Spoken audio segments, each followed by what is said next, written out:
This is a video about the weighted average cost of capital and tax shields. And the key in this video, I'm going to tell you right now, is that you can resolve all this BS, this crap, this stupid stuff, this adjusted present value, blah, blah, blah. You can adjust the whole issue of an interest tax shield, which seems to drive people, and it did drive me completely crazy. You can resolve this whole thing by starting with a capital structure that has no tax. What you do is, if there's some tax, you adjust the debt and you take the debt at its net of tax value, and you use the same interest rate without making an adjustment to the interest rate. That is correct. Everything else is bullshit. Sorry about saying that. All this stuff you hear from academics, Demerdad, and all these guys, that is crap when they use a traditional WACC on a tax shield. Now, the reason I'm making that, I've made a few of these others, but what I'm doing is, in my website, I'm trying to make it better. And I'm trying to put these ideas I'm trying to write the ideas down a little bit more clearly, put some examples, and then finally put the videos in. That's why I haven't been making many videos lately. Plus, maybe I've run out of anything interesting to say. Maybe I didn't have anything interesting to say in the first place, probably. Certainly not as interesting as other videos. So here's how I started this whole thing. I'm going to go through these 4 little sections. I'm going to try to do it quickly, and I'm going to see. I might have to split this ultimately into 2 videos. Okay, I start with debt beta, and I ramble on here, and instead of just throwing something on the website, I tried to describe what this whole business of unlevering and relevering the beta is. It's kind of just a crazy thing, in a certain sense. But the key point is that if you take this beta that has no effect of interest or of debt in it at all, it's supposed to remove all of that. And if you arrive at an all equity beta, this all equity beta, I can tell you something. When that defines something called an all equity cost of capital, that all equity cost of capital, if you have no taxes and no interest shield, you can switch that around. You can switch whatever you want, and you take that all equity beta and multiply it, use it as a discount rate, and you get an enterprise value, and that's the same. So here's how I've kind of set up these these pages a little bit. I put a little example of how these horrible investment banks, oh my God, that's another piece of crap. They put a little description of how they unlever and relever the beta, and up here there's a levered beta that you probably take from a ridiculous source like excuse me, Value Line, and then you compute the unlevered beta. But when they do this, they don't account. They ignore this again. I confirm that they ignore the beta on the debt. And then I'll go through and talk about our wonderful interest rate file that you probably never open. And then I talk about how you can derive if you have some financial ratios, like the debt to capital, even the funds from operations to debt, you can derive the credit spread. And so we take a credit spread, and it's so easy. The debt beta is easy to calculate. It's just the credit spread divided by whatever you assume the equity market risk premium is, which is totally impossible to compute. And then I show, well, if you have a really high debt beta, that overwhelms everything, and you actually get a decrease in cost of capital. So the reason I kind of showed you this is not to talk too much about the debt beta, but to show you how I'm trying to structure these sheets. And then I have something that's really important. Here's my problem. My problem is that these people like McKinsey and this my friend Carnan, he sits there and he says, "Oh, you got to read this article. You got to read this article with all these goddamn formulas." Come on. Instead of that, here's what you should do. There's a tool called Excel that has been around for a long time. And if you and you use this tool to prove, you use it to prove a concept instead of having these endless debates with these absurd concepts and APV and Stuart Myers and all this crap. Here's what you do. You take and you say, okay, we have a capital structure. And we know how much debt we have in the capital structure, and then we can compute the equity in the capital structure, and then we can compute the overall capital. And this overall capital should equal the enterprise value. It's like a balance sheet balancing. And then you have your of course, your weighted average cost of capital, or you can call this your all equity cost of capital, and your equity cost of capital, and your debt cost of capital. And if you want to make a proof, here's how you make a proof. You make a proof that the equity cash flows discounted at this equals the equity value. And the debt discounted at this gives you the true debt value, and the overall WACC or KU or whatever you want to call it, discounted at the all overall cash flows discounted at that equals the overall cost of capital. And then, so I did this. And you can, I guess, shoot, can I open this with, I guess I have to do that. I didn't think I had to do that. Right, so I'm opening the file. Okay, I better enable the editing. Okay, and then we go down and we say, okay, well, look, let's first discount the overall value of the cash flow, and that's really where you start now. I have, do I have a tax? I'm putting this with no tax. We have to use a no tax situation here now. If I change this this debt percent, the nominal debt percent, the weighted average cost of capital, or the KU, doesn't change. And I'm going to prove to you here that we take individual cash flows. Now, I went 700 years. That's a proof. It's just forever in Excel. Who cares? 200 years, whatever. And I just started with 100 cash flow, and I just grew that at 2%. AAB. Oh, my God. And then you can start with the value of the company.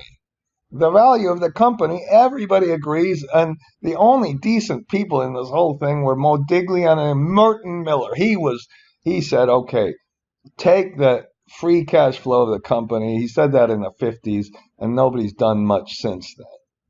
It's really true. And then you can say, okay, I'm always going to take that value and multiply it by the cost of the debt. And then I can compute the interest on that debt straight from the capital structure. God knows how I got this 5.2. Okay, and then I'm not going to put any tax deduction because that screws everything up. And then here's the really hard part. I was really struggling with this.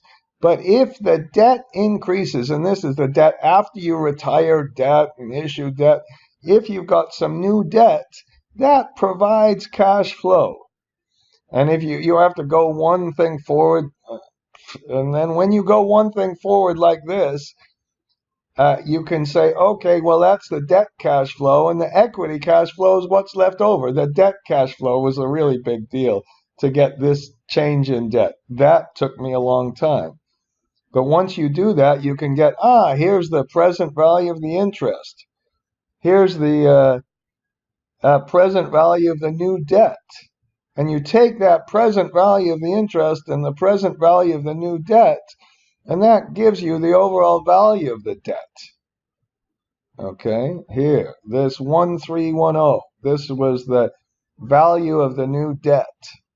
And you have a model now, you can prove things. And best yet, if we take the overall cost of equity and the dividend at the cost of equity, you get it. So now we have a way to prove things. And now let's go into the real case. That is extremely important, and that wasn't easy. And that's what finance professors should be doing, is they should be saying, students, understand that this discounted cash flow method at these cost of capital components really does provide you the answer. Now, this is the answer. This is finally, we go to the resolution of the tax shield. Okay. And I start with a little bit of theory.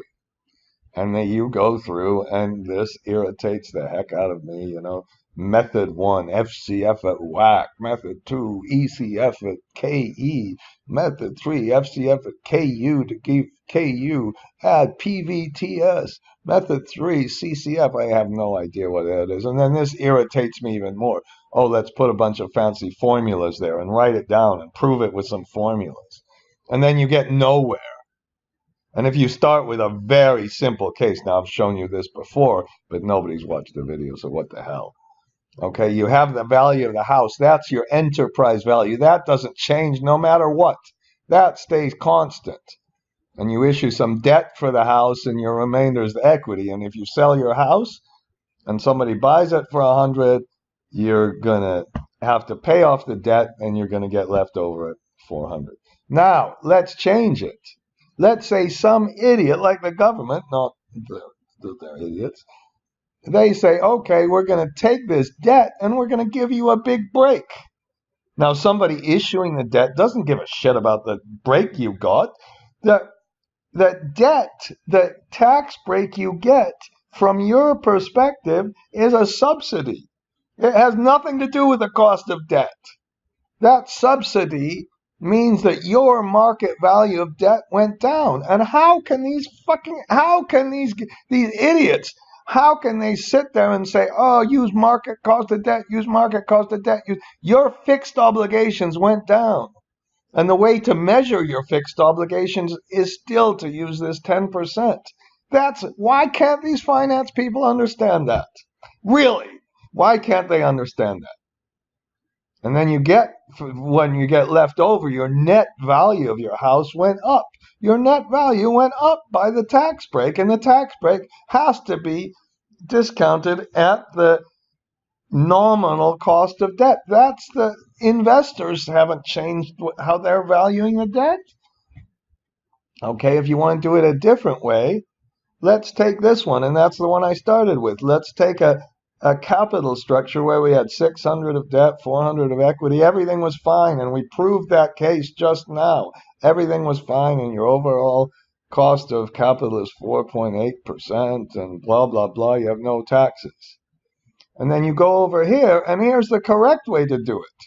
You say, well, my market value of debt went down. I still use the same cost of debt. And my enterprise value, the value of my house, didn't change one tiny bit. Okay, I just got a big break from a subsidy somewhere. Somebody gave me a subsidy, so the value of my fixed obligations went down, and that subsidy transfers to the equity. The overall enterprise value does not change. The value of your house does not change. It's a split between the debt and the equity. And then if you do dumber it down and everybody else, they say, just put the regular old gross of tax debt. That's our traditional capital structure. And then everything is screwed up. Because the equity we know went up. We know the equity went up. And now we have too much enterprise value. We violated our balance sheet. The balance sheet doesn't balance. The enterprise value doesn't equal the debt anymore. So I went through, and I went through our model. And if you go through our model, and if you use the net debt in the capital structure and the total cost, the overall cost of pre-tax cost of debt. Now you can go through this, okay? I hope I put this I'm all in the next page, excuse me. Okay, and you can go through this and you can see that everything kind of works. This is the total enterprise value. We subtract the debt, we get the equity value, and better yet, you go through the components and you start your free cash flow. Now, there is something difficult here. The best news is down here. I'll start at the bottom. The value of this equity is the net present value of the dividends up here. And I should open an Excel file, but I'm not going to, I guess. And that net debt value at the cost of capital. So if we make a DCF model and we use this and we subtract the debt, we get the right answer. And the net present value of the equity is equal to the net present value of the equity up here. But the only way you get there is the following. You start with the value of the company, and you take the free cash flows and you discount that at the interest rate. Now, if somebody's saying, oh, no, you idiot, when you change the tax rate, change the free cash flow. I'm not doing that. The free cash flow, we're going to just pretend that if you change the tax rate, that goes to consumers as if it does. Or you can say, I'm just focusing on the tax shield. We're just going to change a government policy only with respect to the tax shield. You got that? I hope. Now, when you do these proofs, and I encourage you, if you do any kind of stuff like this, if you don't do proofs, if you waste your time on reading articles anyway, you're a fool. You really are. Sorry. That's what I think. You compute the net debt. This is the debt net of tax, and you compute the gross of tax debt. You need the gross of tax debt to get the interest. This is the interest rate is just the tax times the debt times the interest rate. And then you have a tax shield. And down here, you take the present value of the tax shield. Notice I use the nominal cost of debt everywhere because that's the debt from the investor perspective. Please, from the investor perspective. Just like the cost of equity is the cost of equity from the investor perspective. Why can't these finance people be a little bit consistent? And then you say, and then this is the hardest part. You need to use the cash inflow from the net debt, not the gross debt, because you don't want to change the capital structure, because you don't want to start saying, oh, okay, I'm giving you equity and all this. This is the trick. And when you take that change in the value of the economic debt, everything works out here. This is the change in the value of the economic debt. You get net debt here of 917, and that's in the capital structure, and everything works. And now let's look at the last kind of page on this. Now, I know that nobody in the world is going to use this. I hope you understand it. I know you're not going to use it. But the question is, can we still use this old-fashioned WACC that just has all these distortions? And can we reconcile things? So in this last page, I've got, first of all, a file that goes through all the reconciliation. And I say, well, let's try a couple of other capital structures. Here's our correct one with net debt. And then let's try one where we use the gross amount of debt. So I just define net debt, whatever it is, who cares whatever it is. And then I added back the tax shield. The tax shield is up here. Here's the gross debt, the net debt, and the tax shield. So we're putting back that tax shield in, and that's our traditional kind of WACC capital structure. And then I said, well, the equity value, we know what the equity value is. That's the true value.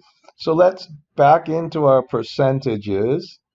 And then let's use the same sort of cost of debt here, but we've got to make an adjustment Oh, I've got to fix something on this. Here, I'm gonna have to open the file. Excuse me. Fix one thing on the website. Okay, so we'll open this file. Okay, and actually, I think that's the file I have open. Okay, I did something wrong. Here's the corrected file. You have the the the overall equity cost of capital, and then you have to adjust because in a traditional WACC, you of course take the cost of debt and reduce it for taxes. Now, what kind of tax rate do I have here? It looks like oh, this is the pre-tax WACC. Just a minute. Okay, and this is the after-tax. So you take the one minus the tax rate, and you get a different overall cost of capital. Now you might do something else. You might say, we computed the equity cost, we used the equity betas, we re-levered, we did whatever in the hell we were supposed to do.